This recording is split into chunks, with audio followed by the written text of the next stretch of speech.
लेकिन कांग्रेस को आज की तारीख में सड़कों पे आना चाहिए। डीपी चेंज करके आप दिखाने से कुछ फायदा नहीं है, इसलिए नहीं बोल पा रहे हो। खाली जनता को दिखाना चाह रहे हो कि हम आपके साथ हैं। हम आपके साथ है क्या मतलब है? हमारे साथ लड़ो आगे आकर, तो हम आपके साथ मानते हैं। तो हमारे जैसी पार्टियां विस्तार करेगी और आने वाले समय में इस राजस्थान के अंदर सरकार किसकी बनेगी ये इनके बाप ही तय करेंगे। मात्र 200 लोग इसके अंदर बैठते हैं और जब हम बैठते हैं तो उसी जनता के विश्वास के लिए हम संविधान की शपथ लेते हैं। लोकतंत्र का भी अपमान है। जो विधायक पर कार्रवाई हुई थी, कोई भी बिना सबूत के भी वो 4 महीने जेल में लेके आया था। आज भी वही मानसिकता यहाँ की सरकारों में है। ये बाबूलाल जी खराड़ी आज मंत्री हैं, उन्होंने बिल प्रदेश का समर्थन किया। मेरे जैसे को एक बार मौका मिला होता मंत्री बनने का तो पूरे दक्षिणी राजस्थान के अंदर मूलभूत सुविधाओं को सुधार देता। एक एक घर के अंदर, गांव के अंदर हॉस्टलें खोल देता। झोंपड़ी में रहने वाला, आप बताओ, झोंपड़ी में रहने वाला कोई 52 बीघा जमीन खरीद सकता है? कोई उदयपुर के अंदर बड़ी कोठी बना सकता है? नमस्कार, मैं राकेश लबानिया, आप देख रहे हैं भारतता न्यूज। राजस्थान सरकार के 2 वर्ष पूर्ण होने पर मेरे साथ बीएपी पार्टी के एमएलए थावरचंद डामोर हैं। सबसे पहले भारतता में सर आपका स्वागत है। आपके चैनल को हमारी ओर से भी, आपके तमाम दर्शकों को हमारी ओर से जोहार।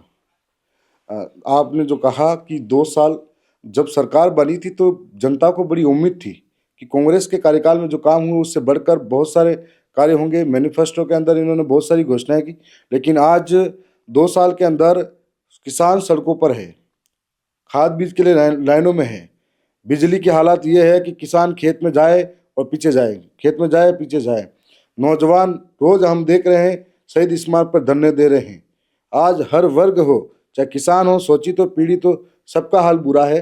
ये 2 साल निराशाजनक हैं। यदि सरकार 2 सालों के अंदर बेरोजगारों को रोजगार देने की बात करती है तो रोजगार क्यों नहीं दे पाई? आज सवाल बहुत सारे हैं। तो इसलिए हम ये मानते हैं कि सरकार के 2 साल निराशाजनक हैं। हमें लगता था कि बड़ी उम्मीदें हैं जनता को जो पूरी होगी, लेकिन नहीं हो पाई हैं। आपने कहा खाद बीज को लेकर लंबी कतारें हैं। वर्तमान कैबिनेट मंत्री किरोड़ीलाल मीणा खाद बीज को लेकर छापामारी कर रहे हैं। क्या लग रहा है उसके बावजूद भी प्रदेश में खाद की किल्लत है? खाद की किल्लत है और माननीय मंत्री जी पूरा प्रयास कर रहे हैं, लेकिन मुझे नहीं लगता कि सरकार उनको कोऑपरेट करने की कोशिश कर रही है। दूसरी ओर आज भी सड़कों पे किसान लाइनों पे है, जो पूरे देश का पेट भरता है। यदि वही लाइनों पे है, उसका सम्मान नहीं है, तो हम सबका हमारे सम्मान में कमी हुई। तो मैं जहाँ तक मानता हूँ कि सरकारों किसानों के लिए सोचना चाहिए, नौजवानों और बेरोजगारों के लिए सोचना चाहिए। जो शहीद स्मारक पे नौजवान लगातार प्रदर्शन कर रहे हैं, कई कई बार स्कूल और विद्यालयों की जो मूलभूत सुविधा है वो नहीं सुधार पाए हैं। अभी झालावाड़ के अंदर जो घटना हुई थी, तो इस तरह का जो न्याय होना चाहिए वो न्याय भी नहीं हुआ था।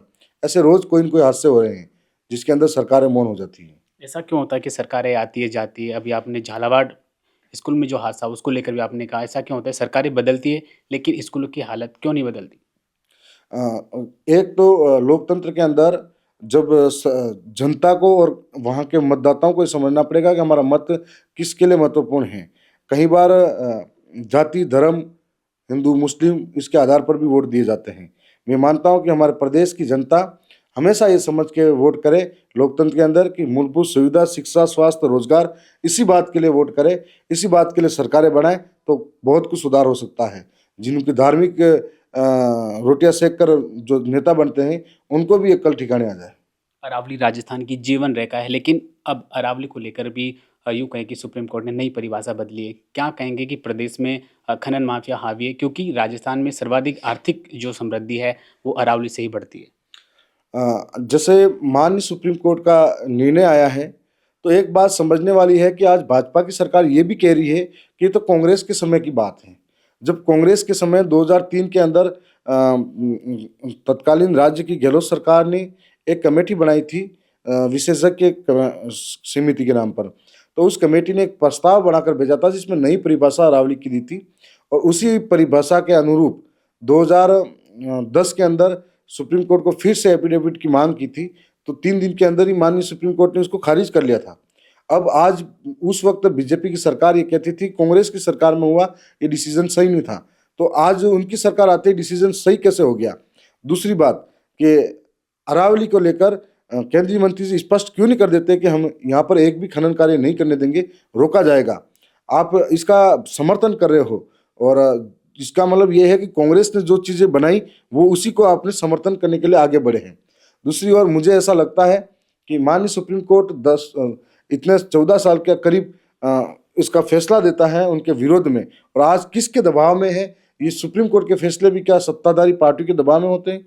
और दूसरी ओर भूमाफिया इतने हावी हैं कि उनके दबाव में सरकारें फैसला देने लग जाए। तो अरावली का जहाँ तक बात आती है, अरावली कोई पहाड़ नहीं है, वो जीता जागता एक उदाहरण है जिसके अंदर हमारी 100 पीढ़ियों से ज़्यादा दफन हुई है, हमारा गौरवशाली इतिहास जुड़ा हुआ है। उसी अरावली के अंदर हमारे बड़े बड़े महाराणा प्रताप रहे हो या बिलू राणा रहे हो, उनके साथ में साहस और पराक्रम की गाथाएं जुड़ी हुई है। उसी अरावली के अंदर ऐसे आज कहीं पहाड़ियों की चोटी पर दुर्ग खड़े हुए हैं जो देश की नहीं विश्व के अंदर अपनी नाम और पहचान गौरवशाली इतिहास की वजह से बना पाए हैं। तो हम कह सकते हैं कि अगर अरावली है तो हम सब हैं, और अरावली की वजह से ये जो भौतिक वातावरण बना हुआ है, वर्षा चक्र है, यहाँ सारा जो पेड़ पौधे हैं, नदियाँ पर्वत पहाड़ है, ये सब बचा हुआ है। आज अगर अरावली को नष्ट किया तो मानव जगत के अंदर इंसान खतरे में आएगा। अगर अरावली नहीं होती तो पूरे राजस्थान के अंदर रेगिस्तान फैलता। तो मैं जहाँ तक मानता हूँ कि अरावली को बचाना हर एक व्यक्ति का धर्म है। आपने खनन माफियाओं की बात की, सरकार कहती है कि खनन माफिया को हम छोड़ेंगे नहीं, जीरो टॉलरेंस नीति पर हम काम कर रहे हैं, और फिर ऐसा जागता उदाहरण है कि 100 मीटर से जो कम की पहाड़ी है उसको अब खनन क्षेत्र में वापस से प्रसारित की जाएगी। सरकार जनता को दिखाती कुछ और है और करती कुछ और है। एक विषय आया था कि पेपर लीक बहुत बहुत हो रहे थे, तो बीजेपी सरकार आने से पहले हमेशा ये कहा करती थी हम बड़े मगरमच्छों को पकड़ेंगे, माफिया को पकड़ लेंगे, और ऐसे ही करके ठग कर युवाओं से वोट लिए और सरकार सत्ता में आई। लेकिन आज मुझे बताओ एक भी बड़ा माफिया हाथ में आया हो? आज एक भी माफिया नहीं आया हो, और सरकारें आज 2 साल पूर्ण होने के बाद भी दावे के साथ कह दे कि एक हमने इतने बड़े बड़े माफिया पकड़े। इसी प्रकार से खनन की जब बात आती है तो वो एक तरफ कहती है कि खनन के लिए, दूसरी तरफ उन्हीं लोगों से चुनाव में चंदा लेकर उनसे डील करती है कि इस खनन को हम करवाएंगे। तो ये दोनों तरह से बातें कुछ और है और काम धरातल पे कुछ और है। मैं मानता हूँ कि कुछ लोग सरकार के इशारों पर ही खनन करते हैं। अरावली का सघन क्षेत्र राजस्थान के वागड़ क्षेत्र और मेवाड़ क्षेत्र में देखा जाता है। बीजेपी पार्टी, आप आदिवासी पार्टी से आते हैं, कहते हैं कि जल जमीन और जंगल के हम कुछ भी कर जाएंगे। अरावली पर संकट है, आपकी पार्टी कैसे देखती है? अरावली वैसे राजस्थान के अंदर ही नहीं, ये गुजरात के खेड़ ब्रह्मा से दिल्ली के राष्ट्रपति भवन तक फैली हुई है। ये लगभग 692 किलोमीटर के आसपास तो इसकी लंबाई है, जिसमें से 555 के आसपास तो राजस्थान के अंदर है। और जहाँ तक आदिवासियों की बात आती है तो जल जंगल जमीन हो या पर्वत पहाड़ नदियाँ हो, इनको आदिवासी माँ प्रकृति को पूजते हैं और प्रकृति को ही अपना भगवान मानते हैं। यदि प्रकृति पर आई आँच है तो उससे मैं जहाँ तक मानता हूँ बीजेपी तो कर ही रही है, करेगी सड़कों पे संघर्ष। लेकिन आज अरावली के अंदर बैठा हर एक बच्चा अरावली को बचाने के लिए हर एक, चाहे वो कौन सी भी समाज का हो, आगे आकर आवाज़ उठा रहा है। और मैं मानता हूँ कि हजारों लोगों की नहीं, लाखों लोगों की आस्थाएं जुड़ी हुई है। और यदि अरावली को तोड़ते हैं तो उसके अंदर कई लोगों के धार्मिक स्थल भी हैं, कई लोगों के इतिहास से जुड़े हुए किले महल भी हैं। ये सारे लोग ध्वस्त होंगे, उनका इतिहास नष्ट होगा। तो जब महाराणा प्रताप और भीलू राणा पुंजा उनके नेतृत्व में मेवाड़ को कभी गुलामी से आज़ाद, कभी गुलाम नहीं होने दिया, तो अरावली की उन पहाड़ी को हम कैसे जाने देंगे? अरावली की परिभाषा बदलते ही राजस्थान में यूँ कहें कि विरोध प्रदर्शन तेज हो गया है। यहाँ तक कि विपक्ष में बैठी कांग्रेस पार्टी के पूर्व मुख्यमंत्री अशोक गहलोत ने अपनी डीपी चेंज कर ली, और उन्हीं के साथ में विपक्ष के जितने भी तमाम जो बड़े नेता हैं डीपी चेंज के लिए। क्या लगता है कि डीपी चेंज से अरावली को बचाया जा सकता है? ये गहलोत साहब के लिए मैं बोलूँ, वो तो एक 3 बार के प्रदेश के मुख्यमंत्री रहे, इससे ज़्यादा नहीं बोलना चाहिए। लेकिन कांग्रेस को आज की तारीख में सड़कों पे आना चाहिए। डीपी चेंज करके आप दिखाने से कुछ फ़ायदा नहीं है। और या फिर आपने जो बात पहले रखी थी प्रस्ताव, उसी का आप विरोध नहीं कर पा रहे हो। या तो चोर चोर मौसेरे भाई हो गए, इसलिए नहीं बोल पा रहे हो। खाली जनता को दिखाना चाह रहे हो कि हम आपके साथ हैं। हम आपके साथ हैं क्या मतलब है? हमारे साथ लड़ो आगे आकर, तो हम आपके साथ मानते हैं। और जहाँ अरावली बचाने की बात है तो डीपी से कुछ नहीं होता। आप चुनाव जैसे ही नज़दीक आएगा, 4 साल पूरे हो जाएंगे, 5वें साल नज़दीक आएगा, जनता के बीच में रैलियाँ करने निकलोगे, उससे क्या फ़ायदा? पर अब जो समय बदलता जा रहा है तो जनता जागरूक होती जा रही है, वोट के महत्व को जानती है, लोकतंत्र को समझती है।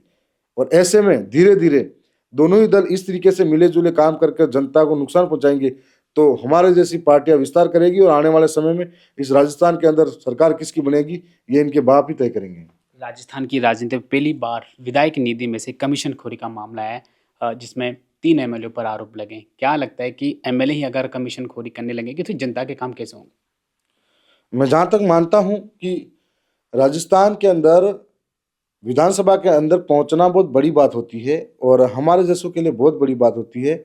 जहाँ तक मानता हूँ कि लोकतंत्र के अंदर अ, जनता वोट के महत्व को समझती हो और हमारे जैसों को भेजती है। जो सौभाग्यशाली है कि 8 करोड़ में से मात्र 200 लोग इसके अंदर बैठते हैं और जब हम बैठते हैं तो उसी जनता के विश्वास के लिए हम संविधान की शपथ लेते हैं, ईमानदारी के लिए और साफ छवि के साथ में कार्य करने के लिए। और उसके बाद में हमको राज्य सरकार द्वारा विधायक निधि दी जाती है। विधायक निधि हमारी नहीं है, ये निधि जनता की है और जनता के लिए खर्च करने की होती है। अगर इसके अंदर भी थोड़ी सी भ्रष्टाचार पनपने लगे, मैं जहाँ तक मानता हूँ कि उस जनता का अपमान है जिन्होंने हमें जिताकर भेजा है। उस जनता के साथ साथ में उन लोगों की भावनाओं का अपमान है जिनके अनुरूप हम जीत कर यहाँ आए। लोकतंत्र का भी अपमान है। इनकी गहनता से जांच होनी चाहिए, जो गलत है उनके साथ में उनको सजा मिलनी चाहिए। ऐसा एक मामला आपकी पार्टी के जयकिशन पटेल का भी आया था, जिन पर एसीबी की तुरंत कार्रवाई हो गई थी, लेकिन अब तीनों एमएलए पर जो वर्तमान में स्टिंग ऑपरेशन किए गए, इन पर कोई कार्रवाई नहीं हुई है। कैसे देखते हैं आप? मैं ये मानता हूँ कि आज भी जो विधायक पर कार्रवाई हुई थी, कोई भी बिना सबूत के भी वो 4 महीने जेल में लेके आया था। तो ऐसे में ये मानता हूँ कि वो आदिवासी है, इसलिए उसको सारे सरकारी तंत्र मिलकर जेल में डाल दिया। अगर आज इनके ऊपर कार्रवाई नहीं होती तो हमें लगता है कि सदियों पहले एकलव्य के अंगूठे काटे थे। आज भी वही मानसिकता यहाँ की सरकारों में है। एक एमएलए को अपने क्षेत्र में काम करने के लिए 5 करोड़ रुपए सालाना सरकार देती है। पूरे आपके 5 साल में 25 करोड़ रुपए देती है अपनी विधायक निधि के खर्च करने के, लेकिन कमीशन वहीं तक एमएलए वहीं से ले लेता है, तो फिर जनता तक नहीं, वो विकास कार्य में नहीं हो पाते हैं। कैसा देखते हैं?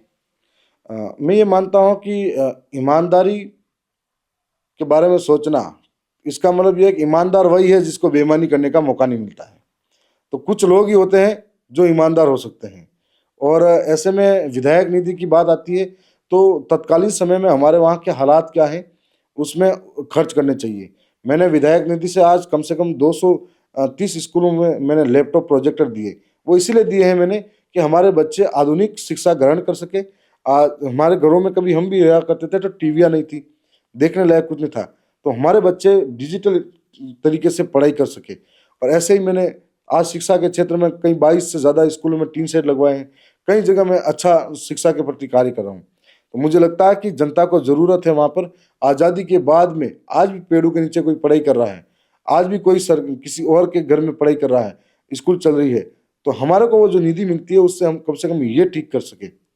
और ये एक सीधा पैसा है जिसको हम जनता के अंदर किस तरीके से खर्च कर सके। अगर इसी में भी भ्रष्टाचार होने लगे तो मैं मानता हूँ कि सही नहीं है।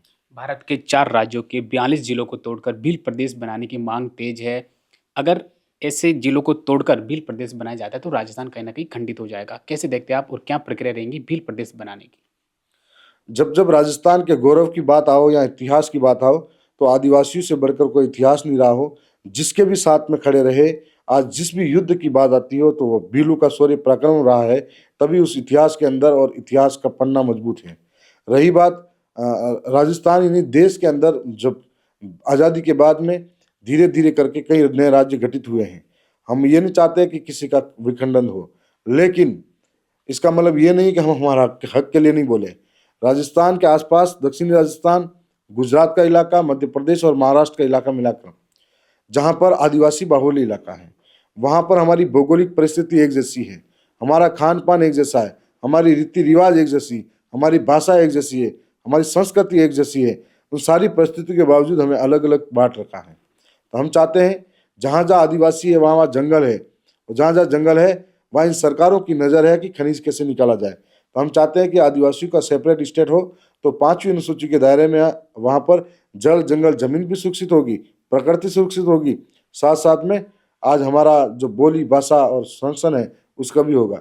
इसलिए ज़रूरी है कि अलग स्टेट बनना चाहिए। आप भील प्रदेश बनाने की मांग कर रहे हैं। वर्तमान कैबिनेट मंत्री बाबूलाल खराड़ी ने कहा है कि राजस्थान को किसी भी हालत में भील प्रदेश नहीं बनने देंगे, क्योंकि राजस्थान को खंडित हुआ नहीं देख सकते।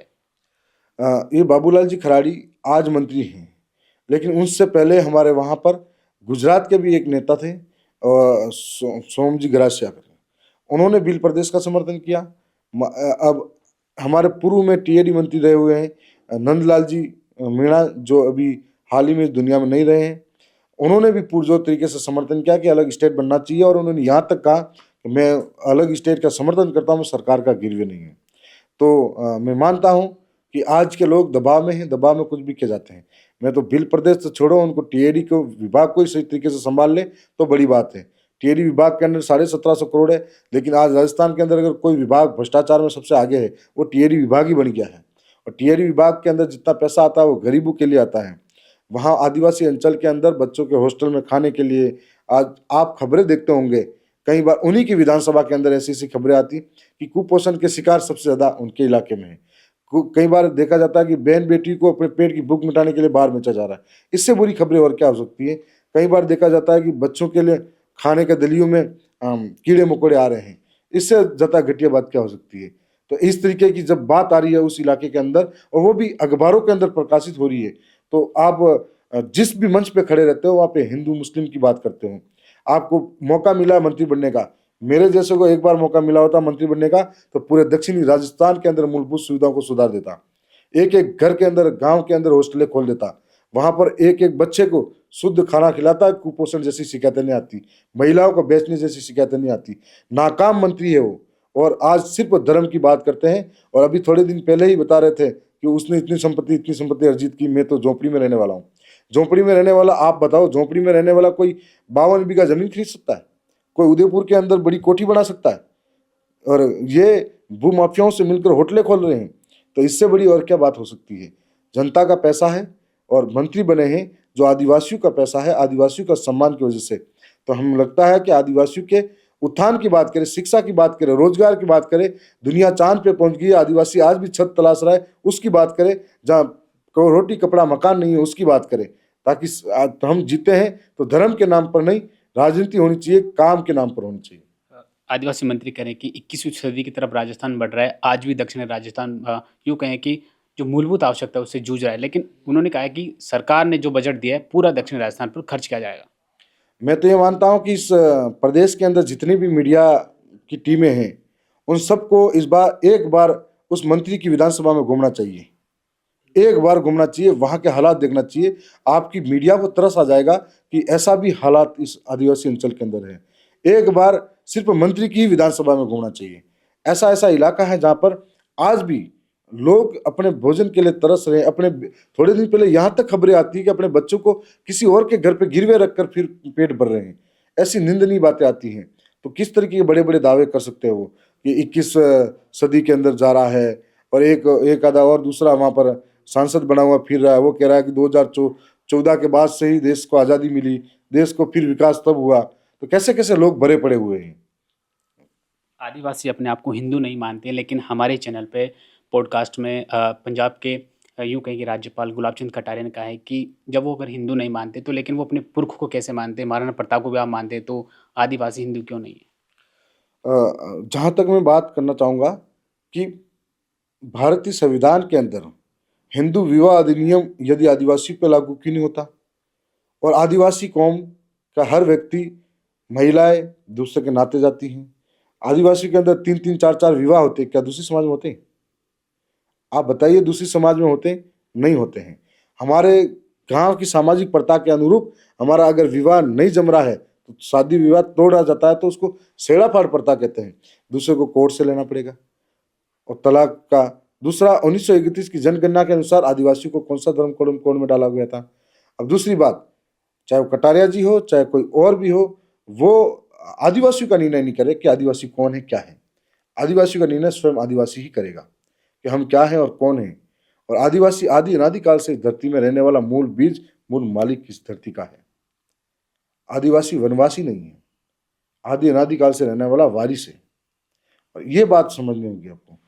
रही बात कुछ जो दूसरे दल के विधायक हैं, आप ये मान के चलो कि जो व्यक्ति जिसके घर काम करेगा, अगर उसके मालिक का कहना नहीं मानेगा तो किसका मानेगा?